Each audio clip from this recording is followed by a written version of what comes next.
iniciado un proceso competencial contra el Poder Judicial, principalmente porque era de la posición o del entendimiento de que los jueces o algunos jueces del Poder Judicial venían tomando algunas decisiones que perturbaban, entorpecían algunos procedimientos parlamentarios, como la elección del defensor del pueblo o la conformación de comisiones para llevar a cabo investigaciones parlamentarias sobre asuntos de interés público, o inclusive vinculado con la reforma universitaria, ¿no? Como fue esta disposición judicial que le dificultaba al Congreso aplicar la reforma al Consejo Directivo de la SUNEDU.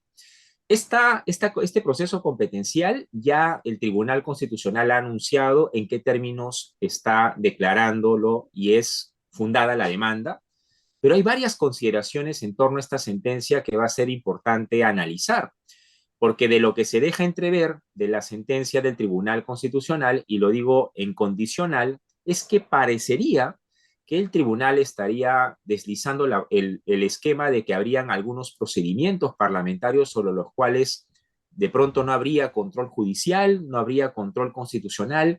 ¿Eso es exactamente así? ¿Cuáles son los riesgos a los que nos enfrentaríamos si es que este es el temperamento que impera?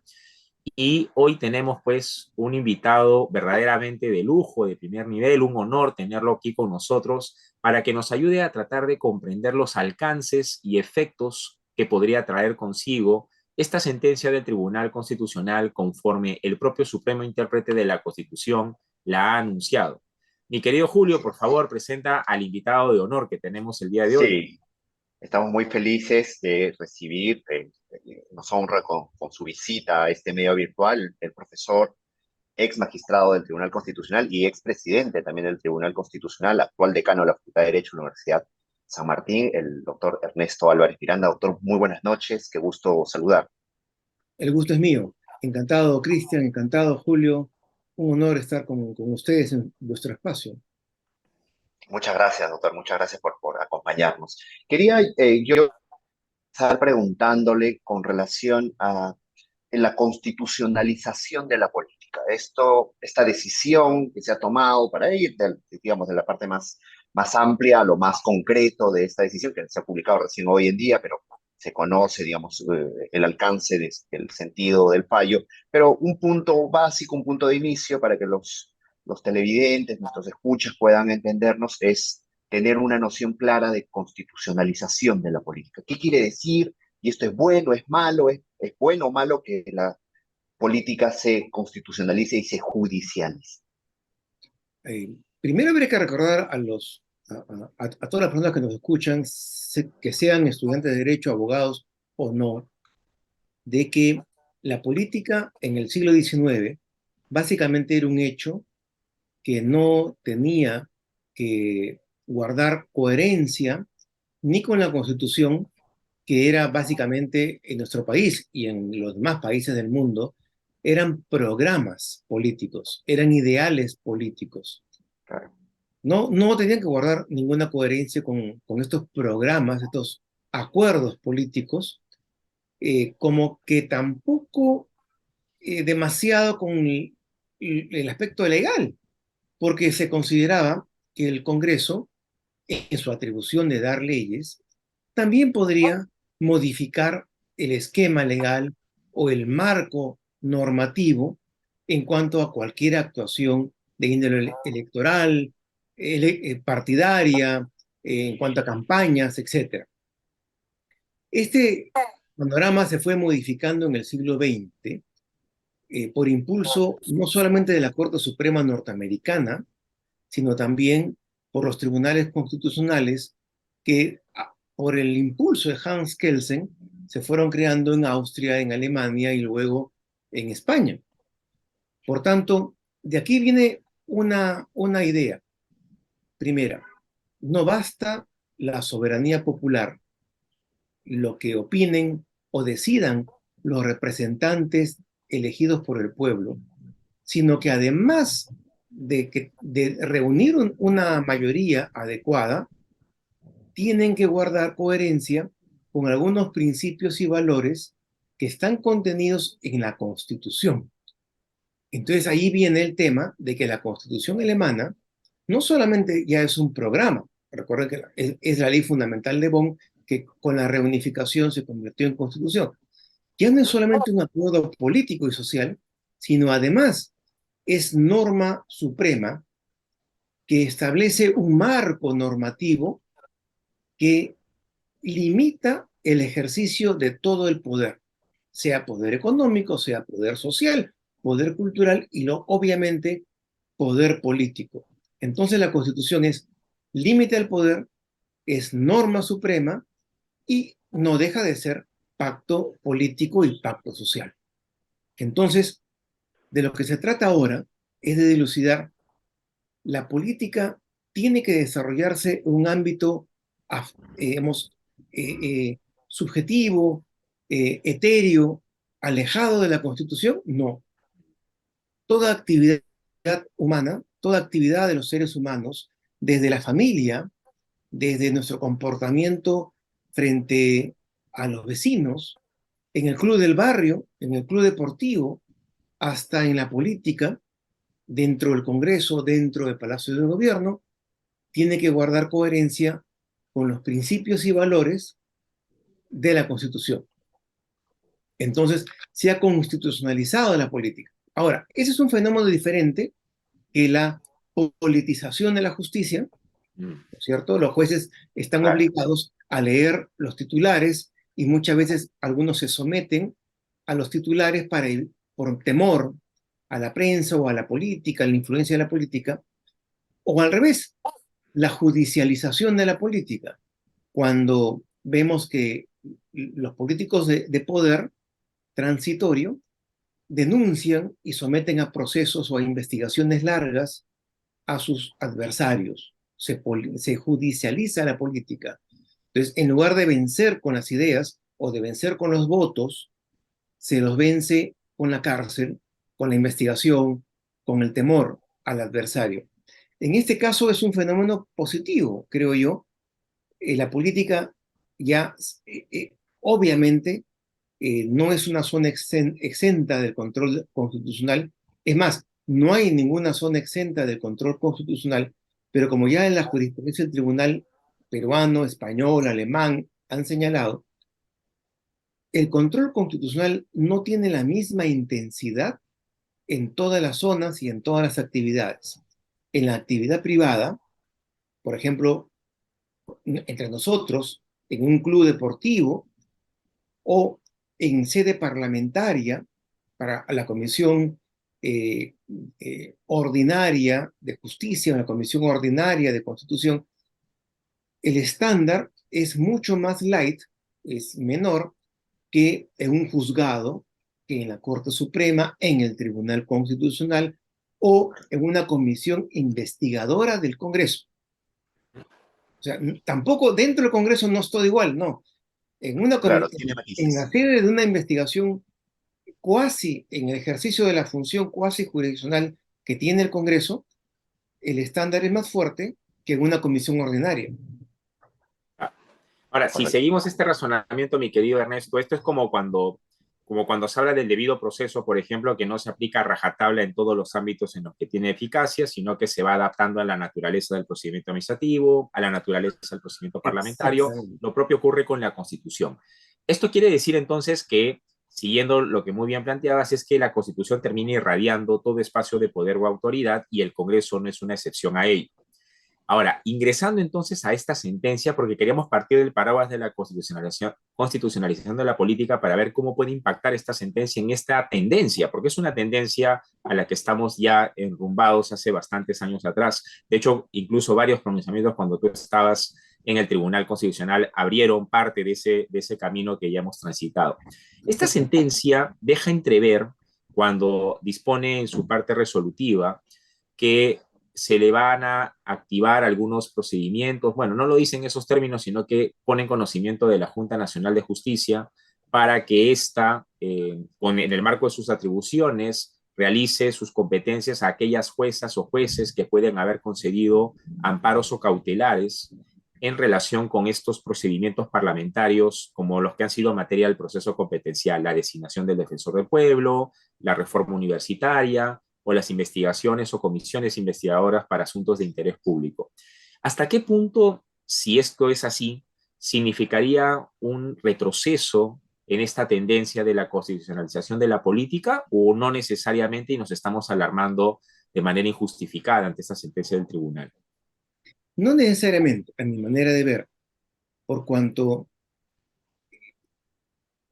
hay que guardar siempre el equilibrio en el derecho constitucional y nunca eh, vincularnos a los extremos, tanto de aflojar el control político de manera tal que la Constitución no limite el ejercicio del poder político, ni tampoco irnos al otro extremo de someter las decisiones del Congreso a, el- la, a la cercanía o la opinión o la manipulación de los jueces que pueden imponer su impronta personal o ser instrumento manipulado de un grupo afectado por una ley, por un proyecto de ley o por un procedimiento parlamentario como es la elección de un defensor del pueblo o la renovación ordenada por la Constitución de los magistrados del tribunal luego de 1 o 2 años de vencido el mandato. Recordemos de que el Congreso, hubo un pleno de Congreso en la época de Vizcarra que fue disuelto para evitar la elección de los nuevos magistrados, de la renovación normal que la Constitución establece. Y no estuvo claro cuál fue el derecho fundamental alegado, por cuanto la Constitución lo que establece es que haya un concurso público. Este concurso público puede ser muy transparente, muy adecuado, medianamente adecuado, o tener algunas fallas, algunos que puedan no en realidad menoscabar gravemente los derechos fundamentales de nadie, sino que puede haber sido mal llevado, pero no por eso son susceptibles de control constitucional al punto de bloquear el procedimiento que es ordenado por la Constitución. En este sentido, el tribunal en la época de Vizcarra convalidó la disolución parlamentaria a nuestra manera de ver, resolviendo en causa propia, porque Vizcarra protegió, evitó la renovación de los magistrados que votaron a favor de su posición política sin mayor fundamento jurídico y incluso vimos a ex magistrados que en el ejercicio mismo del cargo salían en televisión a criticar el procedimiento, el concurso público, e inclusive a criticar a los aspirantes, a los postulantes del concurso público, a renovarlos, a reemplazarlos. Y eso nunca se había visto en el Perú. Siempre, nunca faltaba la gente antiética que actuaba con cierto disimulo, haciendo cierto lobby en contra de alguno u otro postulante, pero nunca salir en público a tratar de evitar su propio reemplazo. Por tanto, hay que separar la paja del trigo. En el caso de la Defensoría del Pueblo hay notoriamente intereses políticos que tratan de evitar la elección de un nuevo defensor del pueblo. Pero Es digamos, un manifiesto. Ha habido, para sustentar un amparo y una medida cautelar en amparo, ha habido un agravio grave, evidente, de derechos fundamentales. A mi manera de ver, no, de ninguna manera, y a manera de ver del justamente, tribunal, no. justamente sobre eso quería incidir yo. ¿No cree usted que ahí se ha vulnerado y no es en todo caso una garantía importante el principio de transparencia? Si bien no está literalmente recogido en la Constitución, el tribunal en otras oportunidades antes lo ha recogido. La Corte Interamericana ha hablado muchas veces del principio de transparencia también. Y por otro lado, el debido proceso, ¿no? Tanto en la elección frustrada que conllevó después al cierre del Congreso, como ahora, por ejemplo, en el caso del defensor, de la elección del defensor del pueblo, digamos, lo que se invocaba es el principio de transparencia y el debido proceso, ¿no? Eh, entonces, Por no sé supuesto. si esos no El son, problema es, son o no no, garantías. no, son válidos, pero el tema es de que en sede parlamentaria lo que la Constitución pide para la elección del defensor del pueblo o para el magistrado del tribunal, es que los grupos parlamentarios necesariamente se pongan de acuerdo. O sea, los que no son favorecidos por el acuerdo llaman la repartija. Pues la repartija es el mandato constitucional. Es necesario que los grupos parlamentarios reúnan los votos en un número extraordinario de 2/3, lo que implica de que, como se hace en Alemania, como se hace en España, como se hace en todos los lugares donde hay tribunal constitucional y donde el Senado o la Cámara de Diputados tiene que elegir, tienen que ponerse de acuerdo el grupo oficialista y los grupos opositores y tratar de negociar a sus postulantes más cercanos. Entonces, habrá un grupo azul que diga el Cristian Donaire es mi candidato y otro grupo rojo que diga Julio Salomé es mi candidato. Entonces, eso es necesario. Ahora, Por supuesto. la Constitución no establece que sea por concurso o por invitación. Justamente los ex magistrados, el pleno que ha culminado su mandato, fue invitado. No hubo concurso. Claro, En el caso de invitación mi directa. pleno, sí fuimos objeto de un concurso. Así es. La ley orgánica ahora sí establece que sea por concurso público y allí se cumple el principio de transparencia. Ahora, ¿cuán Claro, transparente debe ser el concurso? Alguien puede alegar, bueno, debe ser transparente en función a que las entrevistas personales deben ser televisadas o deben estar en una plataforma pública. Ya, ya lo son. Alguien puede decir, no, es que transparencia significa que las conversaciones de los representantes de los grupos políticos también debe ser transparente. Y ahí sí ya es un exceso, claro. porque la Junta de Portavoces no es pública. Los acuerdos para aprobar una norma legal o una reforma constitucional en el interior de los grupos parlamentarios o en el intercambio de opiniones de los líderes, de los voceros, no es público.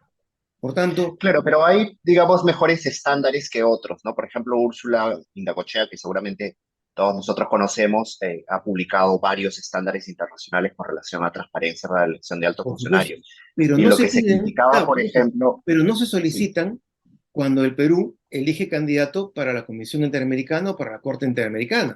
por supuesto, A César y Landa, debería, nadie lo eligió, así no hubo es. ningún concurso, ni ninguna conversación, ningún intercambio de opiniones, sino de sorpresa Ujú. se lo propuso y ahí nadie alegó ni nadie presentó un amparo, lo que significa de que se utiliza el derecho para atacar a los adversarios y para proteger a los amigos. O sea, ese espíritu de transparencia radical, extrema, con teorización, clasificaciones y jurisprudencia internacional, se saca a relucir solo cuando los elegidos pueden ser adversarios o pueden no ser los colegas de universidad, los colegas de facultad. Claro, ahora, no conocemos, digamos, los fundamentos, perdón, Cristian, con esto termino para terminar este punto de la elección del magistrado o del defensor del pueblo. No conocemos realmente los fundamentos de la decisión, la ha publicado hoy por la tarde, casi ya al empezar el programa, Claro, sí. pero ya no hemos podido revisarlo. Pero digamos, no creo que sea la idea, o no sé si usted estaría de acuerdo con que se prohíba todo tipo de proceso constitucional No, cuando de se trata ninguna de manera, elección de de altos ninguna manera, funcionarios, ¿no? O sea, porque puede haber una mayoría arbitraria que pueda imponer un candidato.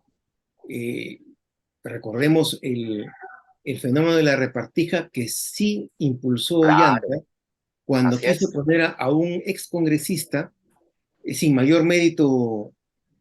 correcto. Mérito político seguramente los tendrá, pero méritos como jurista no los tiene. Cayo Galindo es una excelente persona, pero pretendió ser impuesto por la fuerza de los votos en el tribunal. Por ejemplo, eso se puede dar. sí tiene que haber control constitucional, pero no se puede elaborar un estándar, digamos, teóricamente, ¿no es cierto? Elaborar un estándar muy alto para un proceso que en realidad no tiene mayor exigencia en la Constitución que el acuerdo político. Ahora, el acuerdo político tiene que distinguirse por los principios de meritocracia, más que la transparencia, porque la transparencia lo que estamos diciendo es, muchas veces necesitamos más tiempo para destruir a los dos o tres candidatos con más votos. Entonces, hay ONGs que se preparan para tener la información, tener los contactos con la prensa, para exagerar y poner en la agenda aspectos como multas de tránsito o como algún tuit que algún candidato a defensor del pueblo alguna vez hizo y lo destruyeron como si se tratara de un perro sarnoso. Y es un jurista conocido, un profesor universitario reconocido. Lo destruyeron en público porque no era del agrado. Entonces, hay que tener mucho cuidado. ¿Es Sí. necesario meritocracia? Sí. ¿Es necesario un nivel ciertamente de transparencia? Cumplir con un estándar de entrevistas personales públicas, de algunos días apropiados para que alguien pueda impugnar a esta persona? Sí. Pero más allá de eso, no. Claro, o sea, digamos que para que Eso lo tiene que los... recoger el tribunal. O sea, Claro. algo equilibrado. Ujú. Claro, de hecho, para que los amigos y amigas que nos están siguiendo, digamos que es entendible que haya y hasta necesario que haya ese control judicial, porque finalmente la arbitrariedad puede quedar manifiesta tanto por dolo como incluso hasta por culpa, es decir, podría haber algún tipo de omisión dentro del marco de un procedimiento que termine afectando a algún candidato de manera injustificada y también tiene todo el derecho de hacerle saber a un juez de que ese procedimiento no ha sido ni siquiera conforme normativamente ha sido regulado hasta por negligencia, porque en realidad no es solamente es la mala fe, también es que unas personas actúan de buena fe, pero no son conscientes de cuáles son las reglas de juego a las que se sujetan y por eso también hay necesidad de que haya control. Y entiendo, como muy bien pues, conversabas con Julio, mi querido Ernesto, que, claro, la transparencia al ser un principio, pues tiene niveles y grados de eficacia, ¿no? Entonces esto va a ser evaluado y esto hay que decirlo a los amigos y amigas que nos siguen a nivel de estándares o grados en función de cada situación o caso concreto. Esto no es una fórmula matemática. Lo digo para que nos sigan un poco en la conversa porque me parece muy interesante ambas posiciones y claro, es importante entender que como todo principio no es que se aplica o no se aplica, sino se aplica en función de determinados niveles y se evaluará en cada caso el grado o nivel de transparencia exigible, dependiendo incluso de la materia sobre la cual el Congreso va a decidir, como es tan delicada e importante como la elección del defensor del pueblo. Pero volviendo entonces a esta sentencia, porque ese es uno de los ítems que nos preocupaba, o por lo menos era para nosotros con Julio, y creo que para la comunidad importante esclarecer qué se puede inferir de esa decisión cuando dice fundada la demanda y que, oye, Junta Nacional de Justicia, anda y haz tu chamba respecto de esas juezas y jueces que han adoptado decisiones favorables en amparos o cautelares, ¿no? Ahí hay un tema Sí, importante. Eh, sí. la sentencia, espero, no la he podido Sí, leer. no, no, ninguno, porque hemos iniciado el programa y la sentencia Sí, había sí, acabado de ser hemos publicada. estado viernes terminando el labor, Sí. Así es. pero sí, la tengo en el celular, la tengo en el correo ya, Uh -huh. pero espero que no haya, eh, no obligue, no ordene sanciones a la Junta Nacional de Justicia. Claro. Lo que debe hacer, lo equilibrado, es que se investiguen los hechos sucedidos y que la Junta Nacional de Justicia, con una investigación rápida, encuentre o no si es que ha habido alguna incorrección por parte de estos jueces. Ahora, Correcto. en el trasfondo tenemos de que hay un defecto grave. El control constitucional que puede efectuar perfectamente un juez, el Poder Judicial, con respecto a órganos constitucionales que actúan dentro del marco de la Constitución, tiene que estar a cargo de los mejores jueces titulares, de los más caracterizados. No puede estar en manos de provisionales, no puede estar en manos de secretarios de juzgado que obedecen el asiento que ocupan esa semana a la opinión, el temperamento o el humor de su respectivo presidente de corte. Por tanto, allí hay un grave defecto de organización del Poder Judicial que algunos estiman malicioso, propio de un manejo mafioso de colocar y poner a los jueces de acuerdo al caso que van a, a- a tener que resolver. Entonces, espero que no sea ese el caso Claro. en ninguno de los Pero, tres. Por ejemplo, es curioso que el abogado que manejó, que impidió durante 2 años la elección de decano de la Junta Directiva del Colegio de Abogados, que impidió la elección del representante del Colegio de Abogados de Lima ante el Jurado Nacional de Elecciones y que propició de que apenas con 4 magistrados y el presidente con voto, no dirimente, con el voto eh, eh, eh, prácticamente doble, pudiese manejar una elección general. Este abogado fue premiado con un ministerio de defensa, haciendo ver de que estas cosas, de que esta falta de un vocal en el Jurado Nacional de Elecciones y el ejercicio del amparo malicioso no habían sido obra de un abogado por motu propio, sino que había sido orquestado, había sido parte de un sistema, cuando no de una organización criminal. claro, Por en el tanto, caso no hay que de ser, no, SUNEDU, claro, no hay que pecar de inocente, ¿no? Claro, claro, claro. claro, Hay que tener en el mucho cuidado. caso, por ejemplo, de SUNEDU es bien particular, ¿no? Ya ahí es bastante evidente, claro, que ha existido un exceso al admitir un amparo contra un proyecto de ley, ¿no?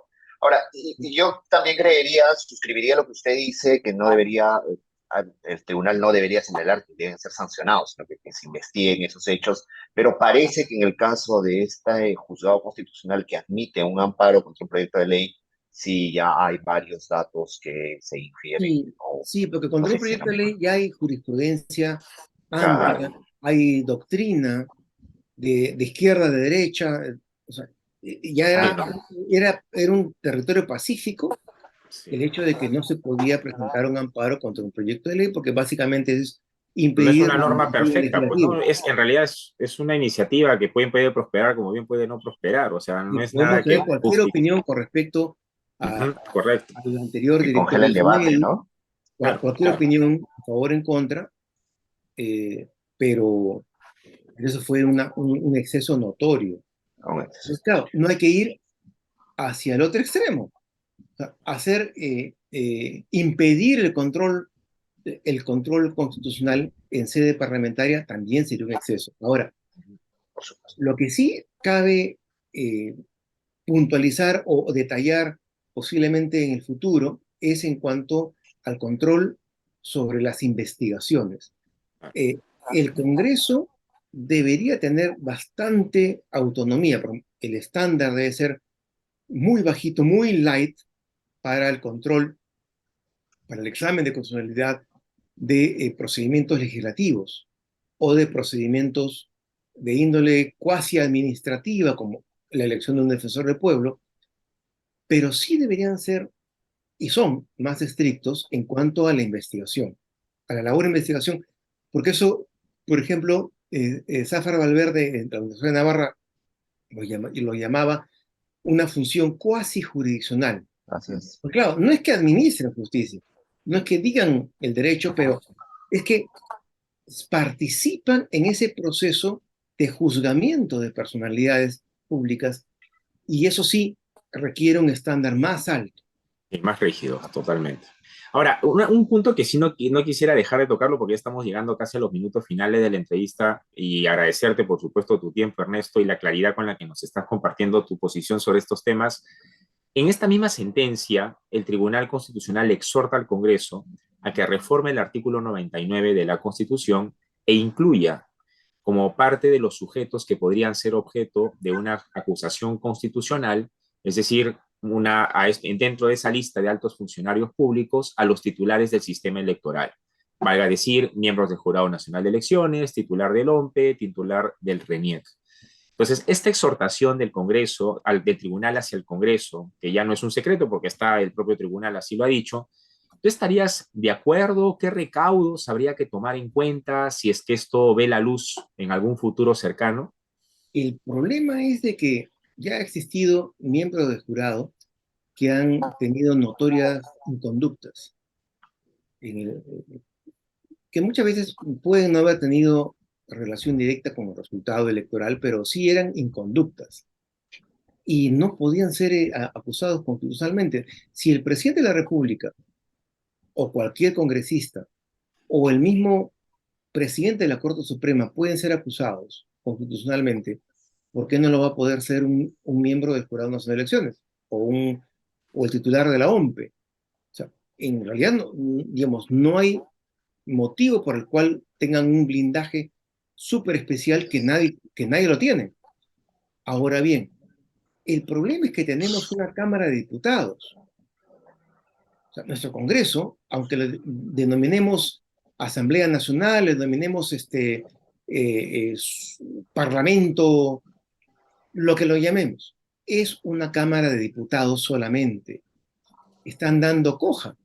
Necesitamos un Senado, porque la acusación constitucional debería tener doble instancia, como es en Estados Unidos, y ser aprobada en la Cámara de Diputados con todo el recaudo del debido proceso, y luego en el Senado, una comisión de diputados debe acusar a la persona ante el Senado y posiblemente ante otra composición política, repetir el proceso con debido proceso y dotar a la persona acusada de todas las garantías del caso. Si es aprobada su acusación tanto en diputados como en el Senado, entonces se considera pues que ha habido caso, ¿no es cierto? Eh, pero mientras tengamos solamente una Cámara de Diputados, siempre va a poder sospecharse de la arbitrariedad del otro extremo. O sea, así como hay un blindaje superior a cualquier otro funcionario por parte del jurado, OMP, etcétera, podemos llegar al otro extremo, de que una mayoría amplia en el Congreso pueda acusar a cualquier persona porque no lo favorece o porque no lo favoreció. Entonces, Ahora, eso también es peligroso. en particular, El Senado es absolutamente necesario. ahora, en particular, además de lo importante que usted ha dicho, se entiende que al momento de acusar constitucionalmente o enjuiciar políticamente a los magistrados del jurado, no serán pues por sus votos, al igual que pasa con los magistrados del Tribunal Constitucional o los magistrados de la Corte Suprema, no van a ser sancionados por sus votos, o sea, va a ser Exactamente. una Tiene que ser conducta de por infracción a inconductas la Constitución. Claro, probadas. Tiene que ser así por es. inconductas probadas. Sí. En efecto. Bueno, creo que el tiempo ha pasado demasiado rápido, querido doctor. Hemos aprendido muchísimo, le agradecemos mucho. Permítame sacar como conclusión de que hay un margen en verdad estrecho entre la politización de la justicia y el margen constitucional de lo que es correcto, ¿no? De lo que debería ser un adecuado control también de la política. Entonces, entre el exento y no exento, si bien sabemos que no hay ningún poder exento absolutamente de control, también debemos recordar que tienen matices a la luz de los escenarios en los que se va produciendo la vigencia, los derechos fundamentales. No tienen todos en el mismo alcance. Creo que esa conclusión sacaría yo, Cristian. No sé si quieres agregar algo más. Y de hecho, me ha gustado mucho la entrevista. Agradezco a Ernesto la gentileza y la claridad con la que ha participado. Y más que con conclusiones, me quedo con algunas tareas pendientes. Y creo que el público también debe entender que aquí el tema no se agota. Por ejemplo, estamos de acuerdo que hay control judicial sobre la base de la Constitución, de las competencias parlamentarias. El tema es qué niveles o estándares debemos manejar en función de la naturaleza de la competencia de que se trate, el procedimiento parlamentario que puede estar de por medio, porque hay niveles de exigencia de estos principios como derechos fundamentales lo son también, para efectos de que ese control judicial no cruce esa línea en la que termine siendo, pues, como en algunos ejemplos, el caso del proyecto de ley en el materia de la reforma universitaria es bastante claro, de donde ya se termina acusando un esquema que no es mínimamente tolerable, ¿no? Y el otro tema con el que me quedo como tarea pendiente, porque claro, estos estándares hay que verlos caso por caso, pero el otro tema que me parece importante compartir, y lo digo a propósito de esta sentencia, es que estamos parchando la Constitución por reformas y pueden haber algunos elementos estructurales que harían que esas reformas sean más eficaces o funcionen mejor. Por ejemplo, como decía Ernesto, él está de acuerdo con que los titulares del sistema electoral pasen a ser objeto de acusación constitucional. Claro, pero ahí viene otra tarea posterior y es que qué garantías se tienen en el marco de ese procedimiento de acusación constitucional. A lo mejor podría ser objeto de una reforma bastante más integral que conlleve a una bicameralidad para tener esta doble instancia, como mencionaba, por ejemplo, Ernesto, para que esta reforma no se constituya en una espada de Damocles para los titulares del sistema electoral porque se tiene finalmente mayores y mejores garantías de las que tenemos ahora. Entonces, esa reflexión me parece importante. Más allá de que se comparta o no, es importante que se entiendan que en poco se gana parchando una constitución si no vemos el bosque y nos quedamos solamente viendo el árbol, ¿no? Y creo que eso, con esa idea me quedo y le agradezco, por supuesto, a Ernesto por su tiempo. Mi querido Ernesto, este espacio es finalmente ya tuyo. ¿Con qué nos queremos quedar? ¿Con qué quisieras que nuestro público tenga presente después de esta entrevista? Que, que el derecho constitucional en general parte de dos conceptos, racionalidad y proporcionalidad, y a los cuales yo le agregaría el equilibrio. El problema del derecho constitucional es que es una especie de superestructura que va por encima de la política.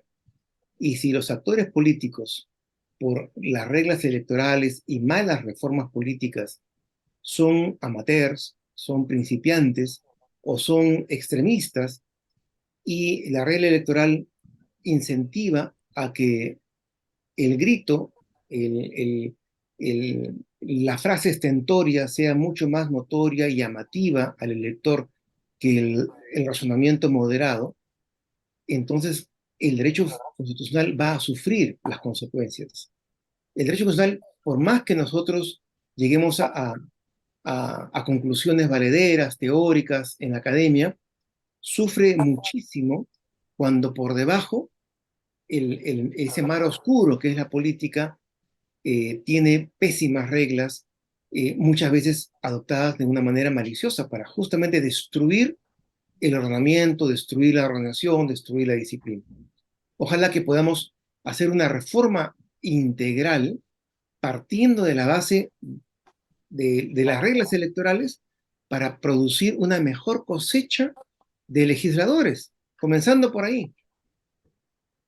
Vale, Muchas perfecto. gracias Bueno, por la muchísimas invitación. gracias, Buenas noches. Ernesto, ¿no? En realidad, gracias a ti por el espacio, por la claridad. Este es un ámbito en el que siempre traemos temas, además controversiales, sino cuál sería finalmente el aporte, si no solamente traemos temas de actualidad, sino que el debate queda también abierto y es la sana crítica lo que nos va a ayudar a llegar a mejores ideas, a mejores conclusiones, pero para eso siempre hay que manejar información. Pues a veces el problema es que se critica sin saber y ahí es donde comenzamos a desentendernos. Por mi parte, solamente gratitud hacia ti, Ernesto. Como siempre, agradecido, De por manera. supuesto, también a la Universidad Continental por haber generado este espacio. Así iniciamos, amigos y amigas, nuestra tercera temporada. Como han visto, hemos tenido un invitado de lujo, expresidente del Tribunal Constitucional, hoy por hoy decano de la Facultad de Derecho de la Universidad de San Martín, el doctor Ernesto Álvarez Miranda, y así seguiremos en los siguientes episodios. Por mi parte, eso sería todo.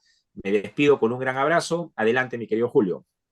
Gracias, Cristian. Muchas gracias también al profesor Ernesto Álvarez Miranda por habernos acompañado. Nos hemos sentido muy honrados, hemos aprendido muchísimo, así que le agradezco muy sinceramente. Hemos llegado así al primer capítulo de esta tercera temporada. No se olviden que pueden vernos a través del Facebook Live de la Universidad Continental, a través del Facebook de la Universidad, de la Facultad de Derecho de la Universidad, y también por Twitch. Y siempre estamos también en Spotify. Esto ha sido Contacto Legal. Nos vemos la próxima semana. Muchas gracias a todos, a todas. Adiós. Hasta luego. Muy buenas noches. Que estén bien. Chao, chao.